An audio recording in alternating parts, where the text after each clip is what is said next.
न गवाह न सबूत न गिरफ्तारी, ब्रजभूषण पर जारी रायशुमारी।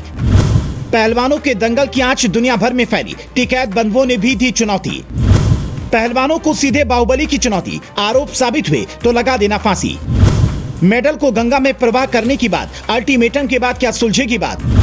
जाट बनाम छतरी हुआ पहलवानों का विवाद, टिकैत बंधुओं के लिए अवसरवाद। देश के लिए कई गोल्ड मेडल लाने वाले पहलवान, जिसमें ज्यादातर महिला पहलवान शामिल हैं, अपने मेडल को हाथ में पकड़े रो रहे हैं, लेकिन सरकार उनकी एक भी सुनने को तैयार नहीं है। कुश्ती संघ के एक सर्वे सर्वा का इतना क्या दबदबा कि देश के लिए जीवन भर संघर्ष करने वाली महिला पहलवानों की आवाज सरकार के कानों तक पहुंच ही नहीं पा रही है। कुल मिलाकर सरकार इन पहलवानों की सुन नहीं रही है, पुलिस उन पर लाठियां बरसा रही है। पहलवानों के आंसुओं पर फुहरता की हद तक हंसा जा रहा है, लेकिन कोई कार्रवाई नहीं हो पा रही है, कोई जांच नहीं हो पा रही है। इन दोनों पहलवानों का मुद्दा हर ओर छाया हुआ है, चाहे देश हो या फिर विदेश। लगातार ये मामला तूल पकड़ता जा रहा है। न पहलवान झुकने को तैयार हैं, न ही बीजेपी सांसद ब्रजभूषण, जिन पर आरोप है कि उन्होंने पहलवानों का शोषण किया है। इसी बीच ये लड़ाई अब और दिलचस्प हो गई है, क्योंकि जब से दिल्ली में पहलवानों का दंगल जारी है, तब से टिकैत बंधुओं की भी अहम भूमिका देखने को मिली है। पहलवानों की जाट बिरादरी से ताल्लुक होने की वजह से यह मामला जाट बनाम छतरी का रूप लेता नजर आ रहा है।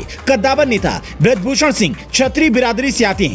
हाल ही की बात करें तो हर की पैड़ी पर गंगा में अपने सारे मेडल बहाने पहुंचे पहलवानों का सिर्फ किसान नेता नरेश टिकैत ही रोक पाए। उन्होंने गंगा में अपने मेडल बहाने पर अड़े इन एथलीट्स को समझाया बुझाया और फिर उनके पदक एक पोटली में जमा कराए। उन्हीं के मानने में पहलवान माने। हालांकि टिकैत ने इन सब से 5 दिन का समय मांगा है और मोदी सरकार को कार्रवाई के लिए 5 दिन का अल्टीमेटम दिया है। बाद में किसान नेता राकेश टिकैत के भाई हस्तक्षेप के बाद प्रदर्शनकारी पहलवान हरिद्वार से रवाना हुए।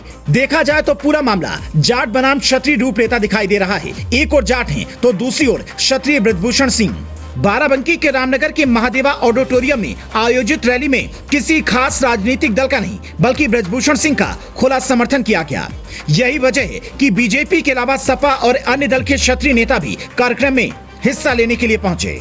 अगले 5 जून को अयोध्या में विशाल जन चेतना महारैली का आयोजन होने जा रहा है, जिसमें सैकड़ों संत प्रतिनिधि भी शामिल होंगे। दोनों ही तरफ से जनसभा और पंचायत करके शक्ति प्रदर्शन किया जाएगा। राजनीतिक विश्लेषक इसे 2024 के लोकसभा चुनाव से पहले बीजेपी बनाम कांग्रेस सहित अन्य विपक्षी दल के तौर पर भी देख रहे हैं। आपको बता दें, जाट समुदाय का हरियाणा, राजस्थान, वेस्ट यूपी में मजबूत आधार है। कांग्रेस नेता दीपेंद्र हुड्डा पर भी आरोप लग रहा है कि कुश्ती संघ की राजनीति के तहत वह ब्रजभूषण के मुद्दे को हवा देने में जुटे हैं। वहीं ब्रजभूषण भी अवध और पूर्वांचल के कई जिलों में प्रभाव रखते हैं। आखिर ऐसा क्यों हो रहा है, ये अपने आप में सवाल बना हुआ है कि भारतीय पहलवानों के इस मामले में महीने से न्याय नहीं हो पा रहा है। सुप्रीम कोर्ट तक ने हस्तक्षेप किया, लेकिन न तो पहलवानों पर पुलिस का अत्याचार कम हुआ, न ही सरकार ने इनकी कोई बात सुनी। उल्टे आरोपी कुश्ती संघ के सर्वे सर्वा अपने पक्ष में कभी साधुओं को लामबंद कर रहे हैं, तो कभी वे पहलवानों के आंसुओं का खुलेआम मजाक उड़ा रहे हैं और रैलियों का आयोजन कर रहे हैं।